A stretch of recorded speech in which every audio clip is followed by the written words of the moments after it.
2. It was cold that night. Wind demons seemed to chase up and down the streets of New York, wailing at the high-flying moon like all the banshees of Howard Phillips Lovecraft. The block that Stan's house stood upon had once been genteel, a part of Gramercy Park. Now, armed citizens patrolled the streets night and day. Insurrection and disorder were rife all over the city, brought on by the breakdown of law and order since the troubles with the aliens. Some people could remember the coming of the aliens and the many deaths that had resulted from their macabre practices. Their effect on New York had been to make it seem a much older city than it in fact was, one of those ancient cities like Baghdad or Babylon. Now, after the aliens, the city felt like it had seen unimaginable evil and was resisting a little exhausted, waiting for the good life to start up again. After making himself a light dinner from an Instapack protein ration, Stan went to the living room and started a fire in the fireplace. He sat down in a rocking chair and stared morosely into the flames, listening to the wind whistling outside the window and thinking of how little time he had left. It was strange how upon hearing that your life had an imminent termination date, you begin to think of suicide.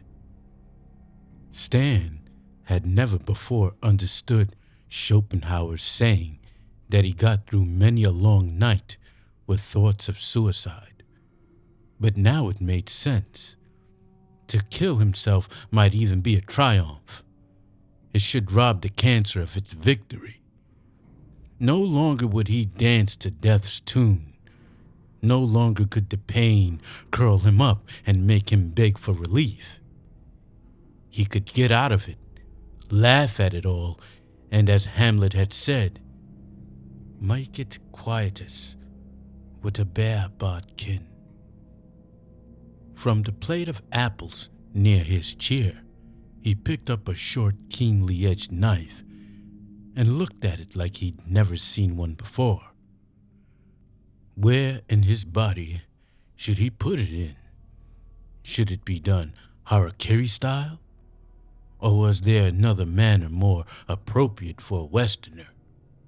And yet, tempting as the thoughts of suicide were, they were mainly interesting when considered in the abstract. He didn't really want to kill himself. He wanted to do something, but he didn't know what it was. These were long, sad winter thoughts he was thinking, and he was startled out of his reverie when he heard the front door chimes. Stan looked up in surprise. He wasn't expecting anyone. He was a lonely man as he had been a lonely boy.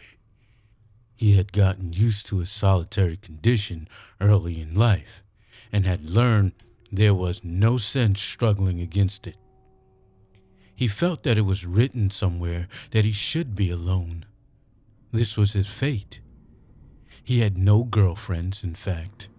No real friends at all.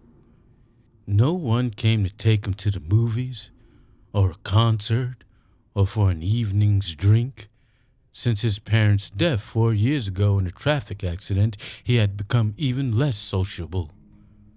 Sometimes he talked with colleagues at the laboratory, but even among people who should have been his own kind, his macabre and ironic sense of humor kept him apart. Stan lived alone in the house. He had set up a laboratory in the basement, and as far as possible, he did his experiments, wrote his papers, and lived his life at home, in solitude, among familiar things. It was here that he had written Cyber Antics, his children's book about a cybernetic ant named R.E., based on an ant he had actually constructed himself. In fact, Ari was in the room with him now, perched on a small box on the mantel. The ant could see Stan as he hesitated a moment at the door. The chimes rang again. He arose and went to answer the summons. The front door creaked in his hand, almost as if it were reluctant to open. Stan peered out, his nearsighted eyes blinking behind his thick glasses. A young woman stood under the porch light, and the first thing Stan noticed was the sheen of copper on her dark chestnut red hair. She was tall and slender and had masses of hair pushed back and tied behind her neck with a white ribbon. She wore a dark belted trench coat, severely cut, but not severe enough to hide the fact that she had a very good figure. Her face was oval and attractive, lightly made up. An old scar, now almost completely faded, but visible even in the darkness of the porch, ran from the outside corner of her left eye to the corner of her full lips. It looked like an old dueling scar, such as they had once sported in places like Heidelberg some centuries earlier. Could it really be a dueling scar? Did people still fight duels? Some accident, perhaps. But then, why hadn't she had it surgically removed? One thing was certain, the scar seemed to enhance her beauty, just as ancient people believed that scarification increased the woman's charm. Dr. Mayakovsky, the woman said. I am Julie Lish. I have a matter of considerable importance to discuss with you. May I come in? Stan had been staring at her hard, as if she were a lab specimen. Now he came back to himself with a start. Oh, certainly. Please come in.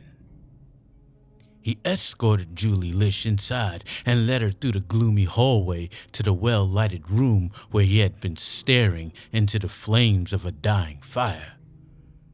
He picked up a poker now and stirred the fire up, then indicated a pair of matching armchairs just a comfortable distance from the flames.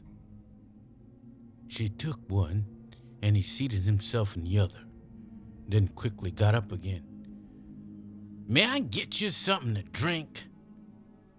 She smiled at him, amused by his bumbling eagerness. You don't even know what I've come for. It doesn't really matter. I mean, whatever it is, you're a guest in my house. Perhaps I could bring you a fruit drink. I'm afraid I have no alcohol to mix with it. Alcohol has an adverse effect on my condition. A glass of fruit juice would be fine, Julie said. I am well aware that you do not drink, Dr. Mayakovsky. Stan had already begun pouring from a pitcher on a sideboard near the two armchairs. He looked up. Well, aware? Why? I've made it a point to find out about you, Julie said.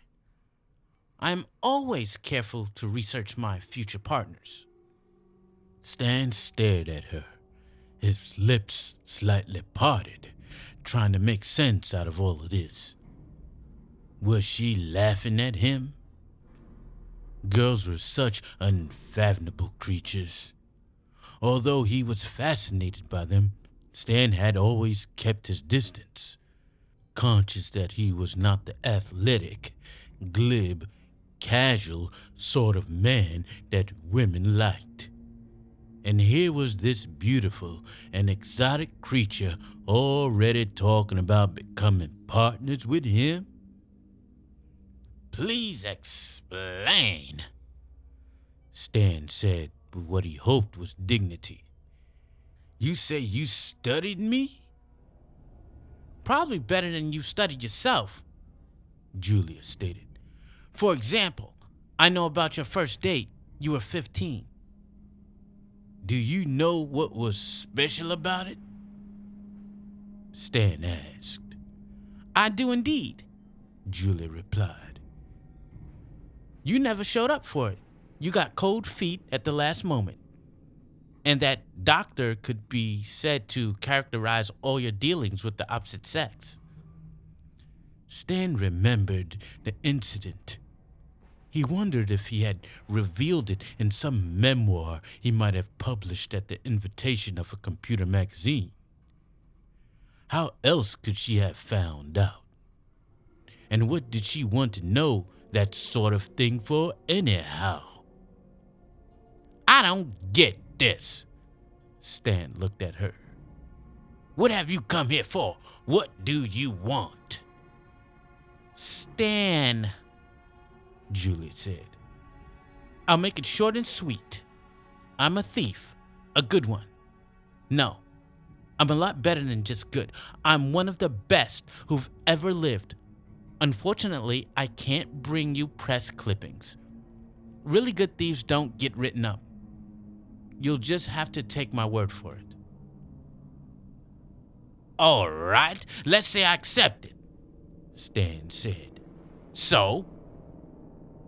I've made a lot of money in some of my enterprises, Julia went on. But not as much as I'd have liked, Stan. I want to be rich.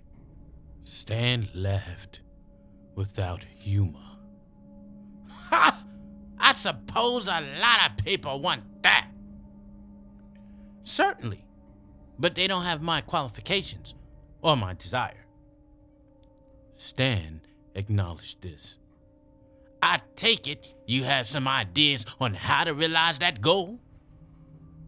She nodded. I have thought of a way that you and I can make a fortune. A fortune? Stan mused. How much is that in dollars? Don't laugh at me, Julia said. I don't know exactly how much it would be, but it would come to millions of dollars, perhaps even billions, and we neither of us lack for anything ever again. Nothing? Stan asked, looking at her and thinking how pretty she was. We'd have it all, she told him. That's worth something, isn't it? She slipped off the severe trench coat. Beneath it, she wore a nylon, military-style jumpsuit.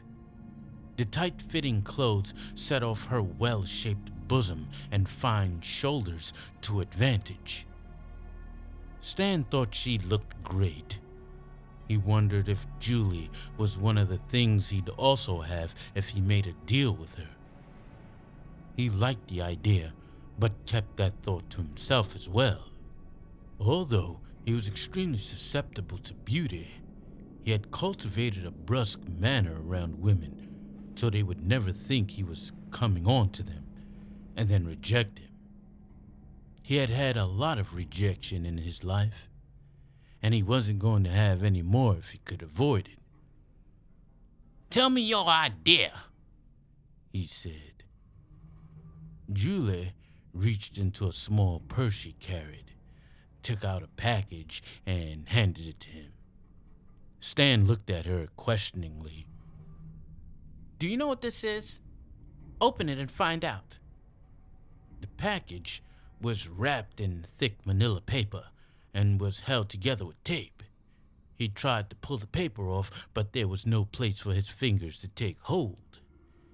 He went to his desk and found a paper knife and managed to saw through the tape. Then he slit the paper carefully and opened the package. Within was a plastic box. Inside it, padded with foam and rubber, was a stoppered test tube. Stan held it up to the light. It was a heavy, viscous liquid with bluish lights in it. He unstopped the tube and sniffed. The aroma was unmistakable. Royal jelly, he said. She nodded. Do you know what this stuff is worth? As a matter of fact, I do. It's one of the most valuable substances in the galaxy. She nodded. And the stuff is even in shorter supply now that we've got the aliens on the run. That's part of what makes it so expensive. And it's a monopoly. The big bionational research companies have it all tied up. They've got places out on other planets where they get the stuff from the aliens. It's all a closed transaction. Which is all well known, Stan said. Tell me something new. Suppose I tell you that I know where we can lay our hands on an entire shipload of the stuff. At least 100 tons. What about that? Who does it belong to? Whoever gets it. Who did it used to belong to? A freelance honey collecting expedition. But it came up lost and has never been heard of again. So what makes you think they struck it rich? Before vanishing, they sent out one signal by subspace radio.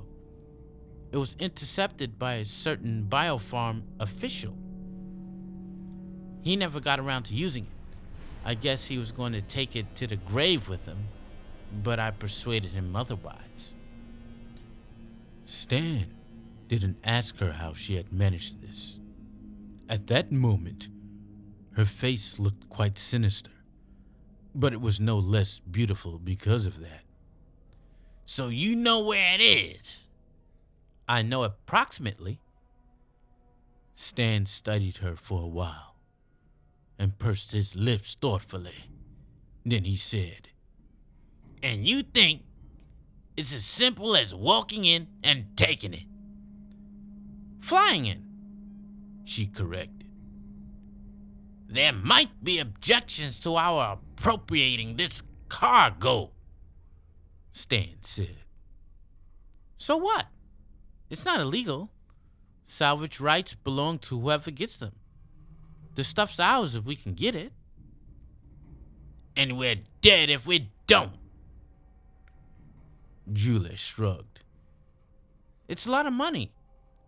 So there's going to be a lot of risk.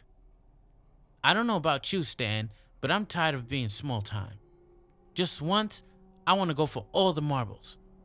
Don't you feel that way sometimes? Stan could feel the pains of his condition eating away at him through the haze of the medication. He knew he was sick as hell, but he also knew he was still alive. I think I'm ready for a big one too, he said slowly.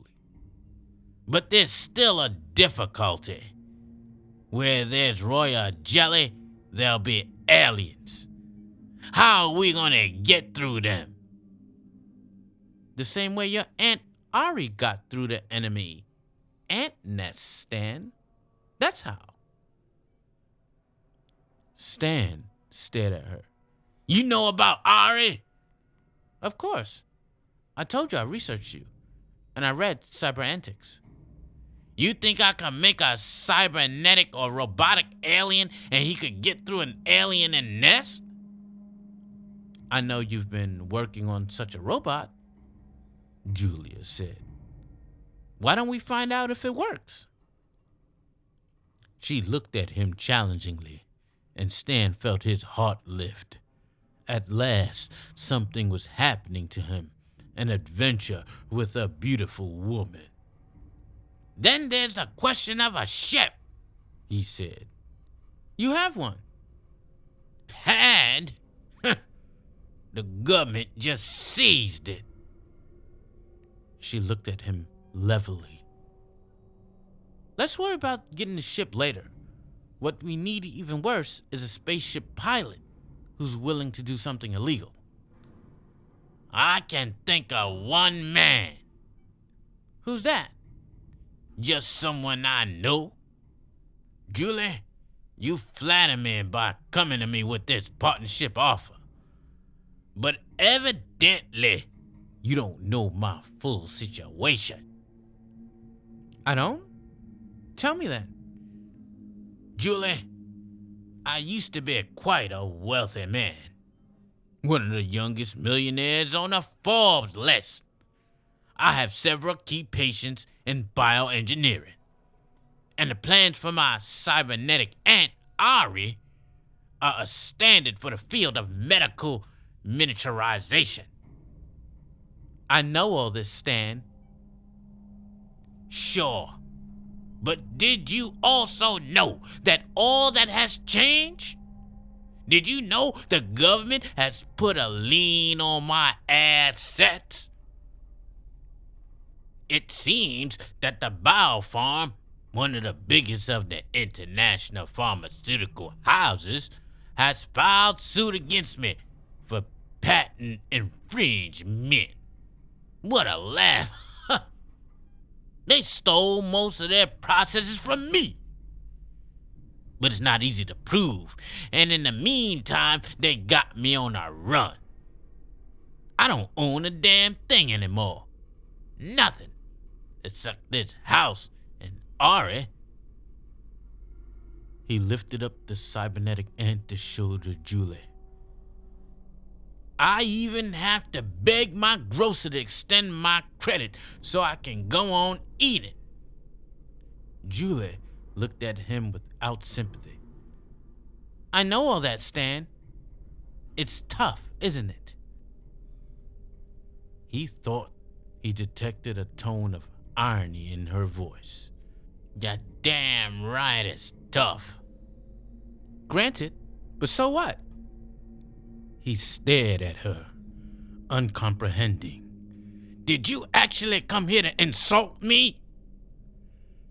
There's nothing insulting in what I'm saying. I came here to make a deal with you. What I find is you sitting around feeling sorry for yourself. I'm offering you something you can do about it. It's not just that I'm broke, Stan said. There's also my condition. Tell me about it, Julie said. Stan shrugged. There's not much to say. Melanoma. I've got 6 months, maybe a little longer, if I want to lie in a hospital bed and breathe pure oxygen. You look like you're moving around pretty good. Oh yeah, sure. But that's just now. This stuff is the only thing that keeps me going. He took out a vial of Xenozip and showed it to her. Yeah, I know all about that stuff, Julie said. It's my job to keep track of precious substances that come in small packages. And this is the only stuff that does you any good? That's right, Stan said. It's expensive, even for a rich man. For someone whose assets have been seized, well, I'll run out soon. And I don't know what happens then. Tough, Julie said, with no pity in her voice. So this stuff won't cure you? Stan shook his head. Some doctors have theorized that if I could obtain absolute, unadulterated royal jelly fresh from an alien hive before any byproducts were added, and before it had time to lose any of its potency, it might buy me some time, but it's impossible to get. Except by going to the source, Julie said. Yes, that's right, Stan repeated slowly. Except by going to the source, to a place where the aliens actually produce it. That's the sort of place I had in mind for us to go, Julie said. Like I told you, I know where there's a shipload of this stuff. He stared at her, his eyebrows raised. Then his head slumped and he looked sad and worn. No, it's quite impossible. Even if you knew of such a place. That's exactly what I do know, Julia said. You know a place where an alien queen produces royal jelly? She patted the sleek leather pouch that she carried at her side. I've got the coordinates right in here, Stan. They're part of my contribution to this venture. Where'd you get that information? She smiled. She was so lovely when she smiled. Like I told you, I was good friends with a Biofarm executive. We were a little more than good friends, actually. Well, when he died, he was quite old. You understand? When he died, he decided that that particular secret shouldn't go to the grave with him. So what is your idea? Stan asked. Do you think we can just go there and get it? That's about what I had in mind, Julia said. The biofarm people might have something to say about that. I figured we could sneak in, grab the shipload, and get out before they spotted us. You think it would be as easy as that? She shook her head. I never said it would be easy. Or within the law. She shrugged impatiently. There's something illegal about salvage. Why don't you think of it as your counterclaim to their lawsuit? What do you mean? They're suing you for patent infringement. Wrongly, you say. Well, prove you mean it. Go in there and take what is yours. Then take them to court the way they're taking you. Stan thought for a long while. Then he began to smile. You know, I think I'd like that. Now you're talking. But wait a minute. There's still a lot of problems. We don't have a ship. My alien robot has never had a field test, and I don't have any money. We can do something about all that, Julia said. But there really isn't much time. Not for you, and not for me. If we're going to do this, we'll have to start real soon. And once we begin, there's no turning back. I understand, Stan said. Julie leaned forward and took Stan's face in her cool hands. He felt something like an electric shock pass through him. Looking at her, he thought he'd never seen anyone so beautiful, so brave, and yes, and maybe a little crazy too. But what did that matter? I want you to think about it, Stan, Julie said. Give me your answer tomorrow night over dinner. If you don't want to do it, fine, no hard feelings. But if you do, listen to me carefully. I'm listening, Stan said. In fact, he was barely breathing. If you do decide to do it, then no more crap about something being difficult or you being sick or any of that. If you're going to do it, simply decide to do it, and we'll go out from there. That sounds pretty good to me, Stan said. Julie, where'd you learn all this stuff? From my teacher, Shen Hui. He must have been a pretty wise old egg. It didn't prevent him from dying, Julie said. But while he lived, he really lived. Till tomorrow, Stan. Where are you going? Stan said in alarm as she stood up. I'm sure you've got a spare bedroom here, Julie said. I'm going to take a shower and change, and then look over your library and lab. Then I want to get some sleep. Oh, fine. I was afraid you were leaving. She shook her head. Play your cards right, and I'll never leave again.